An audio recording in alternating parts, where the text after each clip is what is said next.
Today's the day where I pick my child. My baby Priscilla, the pumpkin. She's ready to be plucked. Can't believe I'm doing this.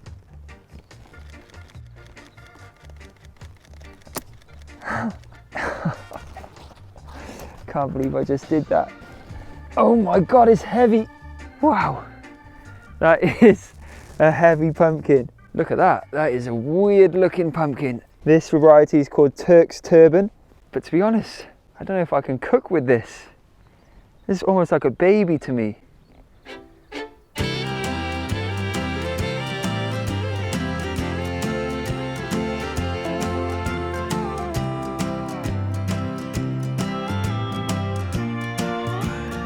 Oh, Tim! What are you doing?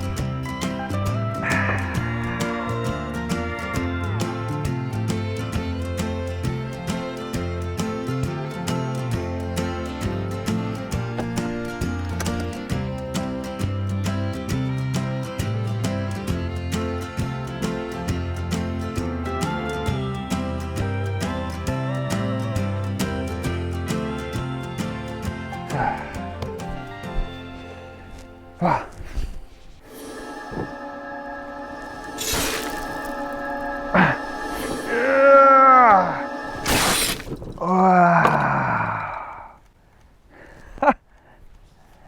Look at that. Beautiful. Smells good. Smells like pumpkin. I cannot quite believe that I managed to grow a pumpkin this big. There's enough here to probably make a soup for about 40 people. 12 kilograms in weight this must be. So we are actually going to be making pumpkin cinnamon swirls. Yes, that's right, cinnamon swirls made with this pumpkin. I'm also going to be making a lovely pumpkin pasta dish with sage and mushroom kind of bacon. It's going to be epic. But if you want more pumpkin recipes, then check out my website. I have quite a few actually, especially this lovely salad that you need to make. I'm noticing that there's absolutely tons of seeds inside my pumpkin, and it's crazy to think that one of these produced this bad boy pumpkin. So what I'm going to do is actually dry out these seeds and use them for next season and plant them myself. So what I'm going to do is run a little competition. If you want some of Gaz's seed, oh, that sounds so weird. If you want, don't say that, bro. If you want one of these seeds sent to your door to grow your own pumpkin, comment below your favorite pumpkin pun. So for my pumpkin cinnamon swirls, what I'm going to do first is make a puree with this pumpkin flesh. So I'm just going to steam it off and then blitz it up, and that's going to run through the dough of the pumpkin cinnamon swirls.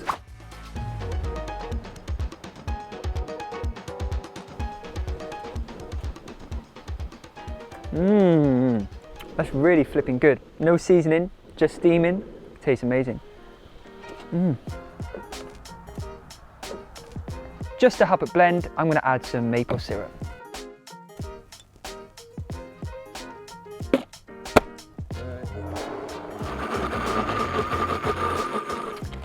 So that is my pumpkin puree ready. Look at that. Proper impressed with that. And this is just going to add a beautiful colour to my dough, but also a subtle sweetness and pumpkin spiced flavour. So let's get that bread dough made.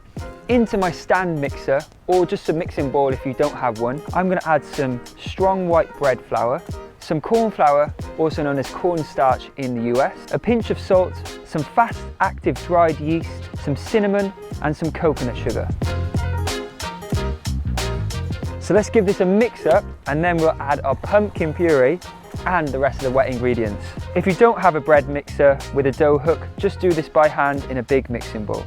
Into the flour mix, I'm going to be adding some non-dairy milk, some melted vegan margarine, and some of that pumpkin puree.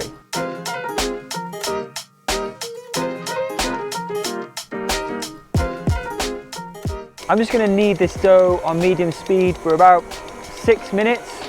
Now the beauty of having one of these mixers is that you don't have to add as much flour because you're not kneading it by hand, and that will result in a lighter, fluffier dough. When you're kneading it by hand, don't add too much flour. You don't want it to be too dry. After kneading the dough, transfer it to a lightly oiled mixing bowl, then cover it over with a cloth and leave it somewhere warm to double in size. Whilst the amazing pumpkin cinnamon swirl dough is rising, I'm going to show you the quick and simple pasta dish, which is actually inspired from my cookbook, Plants Only Kitchen. It's inspired by the super squash, sage and shiitake pasta. All the S's are there. I'm going to be using my lovely Turk's turban pumpkin, and because I'm outside I don't have my oven, which I'd usually roast the squash in, so I'm going to pan roast mine, which will take a little bit longer but it's still going to be just as good. I also don't have any shiitake. I'm going to use portobello mushrooms and I'm going to use whole wheat penne pasta. 4 written recipes on my website as usual. Let's get straight into it. So what I'm going to do is cut my pumpkin into some nice cubes and saute it in the pan until it's just tender, basically pan roasting it. So it's going to get really lovely and caramelized, I hope. As this is cooking, lovely pinch of salt. Smells so good, just frying this alone. This pumpkin is epic. Maybe because I grew it myself, I'm the biggest fan, but getting some lovely colour on here too. Meanwhile, I'm going to finally chop up an onion, some garlic, a chilli and some sage, which I'm going to pick from my garden.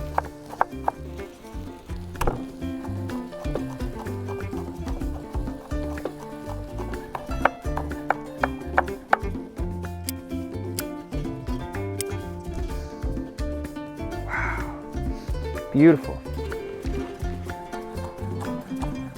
Right, let's check on that squash. Yes, look at that colour. I'm going to add a little bit more olive oil to this now and get my onion, garlic, chilli and sage into there. Sage and pumpkin is a marriage made in heaven.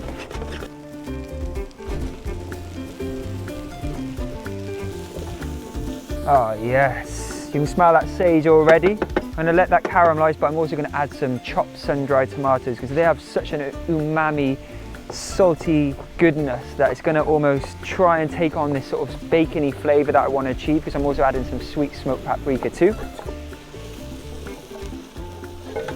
The water's boiling, let's get the pasta in. So I add my mushrooms now. I'm just going to finely chop the portobello mushrooms because they're going to get really nice and crisp if you add them at this point.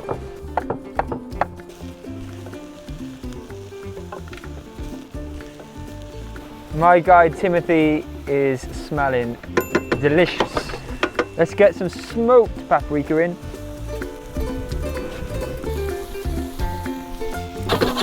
Whoa, yes, we're cooking on gas now. We are cooking on gas. Any little bits of caramelization that you see stuck to the bottom of the pan, just give them a little scrape off so they don't burn, but also it's just gonna add some great flavour into the pasta dish. And we're also going to add a little bit of the pasta water too, just to loosen it up and turn it into more of a sauce. Yes, that's the stuff we want. Lovely sizzle. And look at that. See, we've got some lovely sauce and creaminess coming out here. It's weird. It's almost like it emulsifies with the pumpkin and the oil. Let's drain off the pasta and get it into the pumpkin. Pasta's going in. Always add your pasta to your sauce and not the sauce to the pasta, just in case there's not enough sauce. So yeah, that's perfect. The pumpkin is slightly mushy now and it's just coating that pasta. Look at that, beautiful. Bit more salt. And I'm going to add some chili flakes too. Before I serve up, I'm going to fry off some sage leaves just to garnish.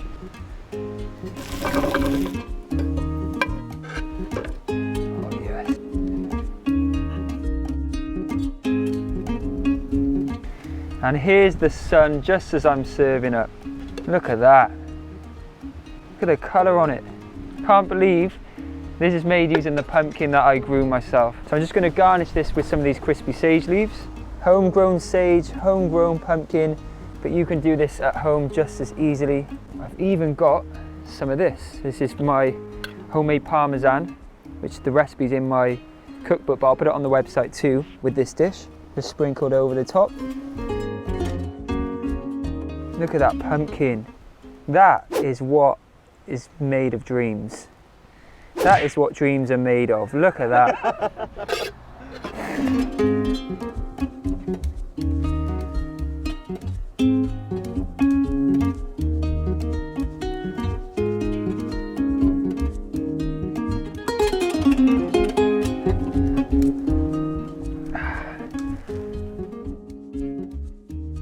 Here it goes. That pumpkin taken on all those flavors that I added. Oh my God, that is amazing. Creamy in the mouth. Honestly, guys, you've got to try this recipe whether you use homegrown pumpkin or not. This is beautiful.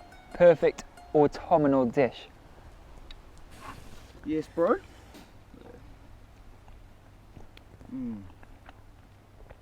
Timothy's got some flavour, right? Sacrifice was worth it. This video is kindly sponsored by Tefal's Cook For Me Touch pressure cooker. Now, I'd never cooked with a pressure cooker up until a couple of weeks ago when I received mine from Tefal, and I am very impressed with the results I'm getting.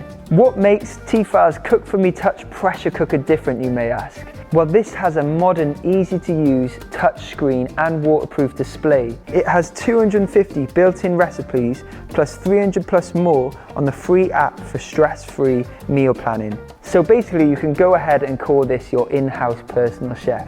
It has over 150 recipes that have a cooking time of just 10 minutes or less. The Cook For Me Touch also has a step-by-step cooking with video walkthroughs and images, which makes it easy to follow and make great meals. Tefal challenged me to cook a dish in 10 minutes in the pressure cooker, so I decided to make a beautiful tomato, garlicky, pepper pasta sauce like an arrabbiata. So if you want more information on Tefal's Cook For Me Touch pressure cooker, then click the link below in the description box. Then I challenge you to make a meal in just 10 minutes. Thank you so much to Tefal for sponsoring the video. It means that me and my crew can continue making this epic cooking show for my lovely audience. Now, back to the video.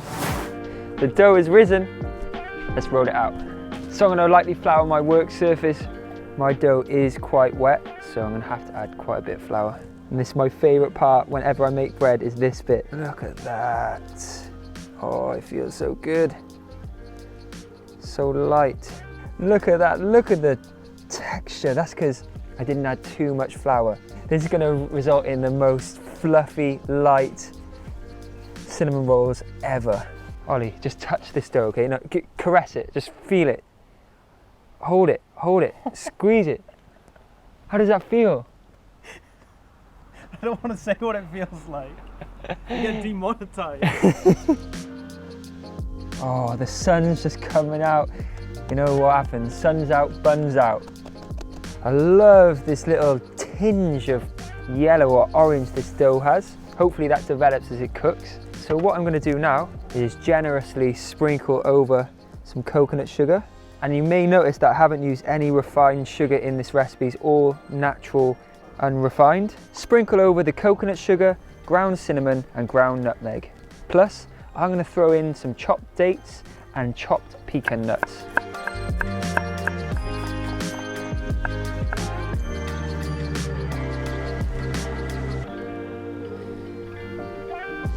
I reckon if Timothy looked down on us right now, he'd be proud of what we're making. Let's roll this up. Oh, this is my favourite bit actually, the rolling.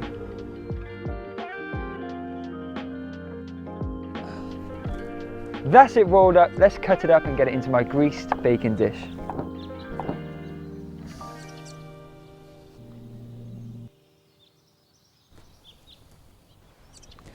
So I'm going to cover that over now, let it double in size, take about 45 minutes, and then we can get it baking. Meanwhile, I'll make a lovely icing to top it with. So for the icing, I'm not going to be using any icing sugar. I want to keep away from the refined sugars in this recipe. I've got some vegan cream cheese made from almonds and some vegan margarine in here.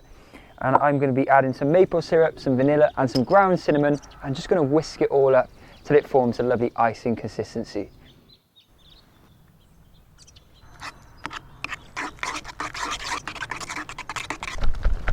And also, because this is celebrating the life and the legend that is Timothy the pumpkin, we're going to get some of the puree that I made earlier with the maple syrup in as well. Taste. So this is the first time I've ever made this. Wow. It's got that tanginess that a good cream cheese icing needs. A light spice from the cinnamon, a lovely bit of maple, and you can actually taste subtly the pumpkin, which is amazing. Guys, look at this.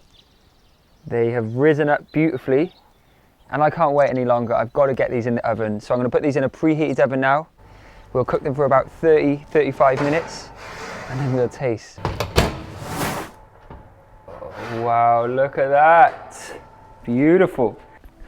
Boys, our pumpkin cinnamon spiced swirls are done. Look at these bad boys.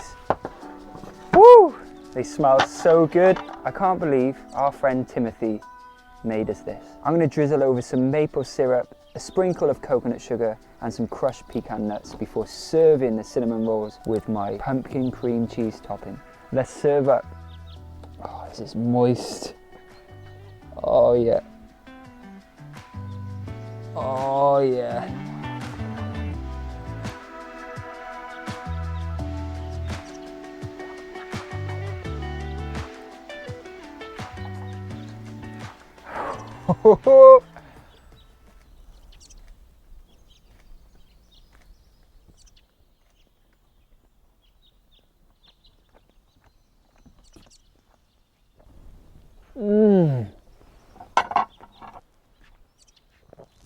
Timothy, we thank thy.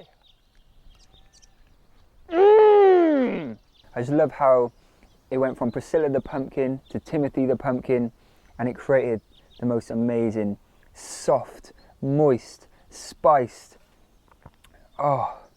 most indulgent cinnamon roll I've ever had. The cinnamon, the coconut sugar, the dates, the pecan nuts, the pumpkin, it works so good together, and the maple, of course. It's a marriage made in heaven. Wow. Please, boys, come and taste. Come on. Oh, got it in. Are you ready? Excited. Yeah, boy. Nice. Oh, yeah.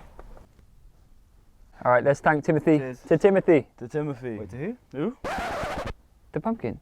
I toasted him as well, bro. What's he on about? Who's Timothy? The pumpkin? Yeah, Tim. You named him?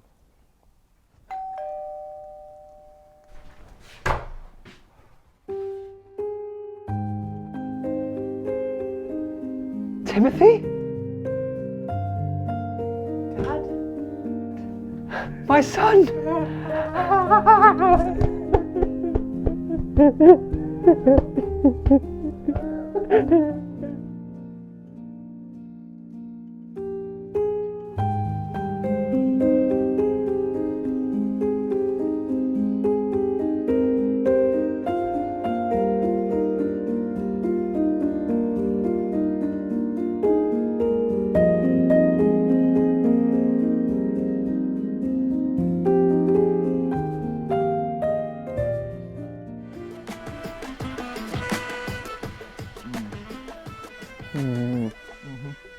Thanks for watching. Please like, share and comment. I'll leave the ums to let you know what we think of this. See you soon. Bye bye.